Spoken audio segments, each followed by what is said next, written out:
Also today, President Aquino took part in other related meetings. These include the 12th ASEAN-India Summit, 17th ASEAN-Japan Summit, 6th ASEAN-UN Summit, and ASEAN-Australia 40th Commemorative Summit.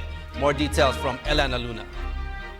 While attending the 25th ASEAN Summit, President Aquino also participated in other related summits in Myanmar. He sought the support of India and other United Nations member countries in easing the tension in the West Philippine Sea.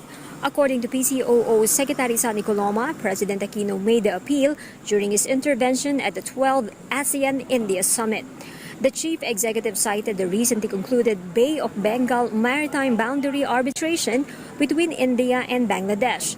He said it is a good example that the United Nations Convention on the Law of the Sea or UNCLOS and its International Tribunal for the Law of the Sea provide the most rational, just, and right mechanism for countries to find harmony and understanding in the face of their differences. He also signified the Philippines' interest to work with India in promoting its proposal to establish an ASEAN-India Task Force on Maritime Connectivity.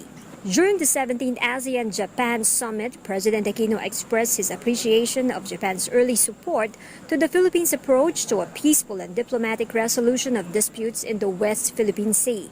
The president said Japanese Prime Minister Shinzo Abe's principles to foster a regional environment are consistent with the Philippine approach.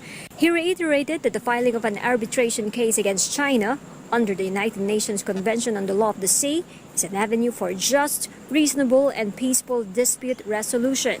In the same summit, President Aquino said he looks forward to the Philippines' co-chairmanship with Japan and the United States in the ASEAN Regional Forum Intersessional Meeting on the Maritime Security, which will begin in 2015 and end in 2017. Meanwhile, in the 6th ASEAN United Nations Summit, President Aquino called anew for the support of the advocacy of the Philippines on the full and effective implementation of the Declaration of the Code of Conduct of Parties in the South China Sea and for the expeditious conclusion of a legally binding Code of Conduct in the South China Sea. He also promoted the use of the United Nations arbitration mechanism as provided under the UN Convention on the Law of the Sea or UNCLOS. He encouraged closely realigning ASEAN's post-2015 vision with the post-2015 development agenda of the UN.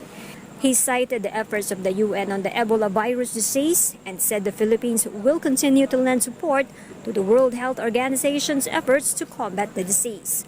For the People's Television, Elena Luna, Nipido, Myanmar.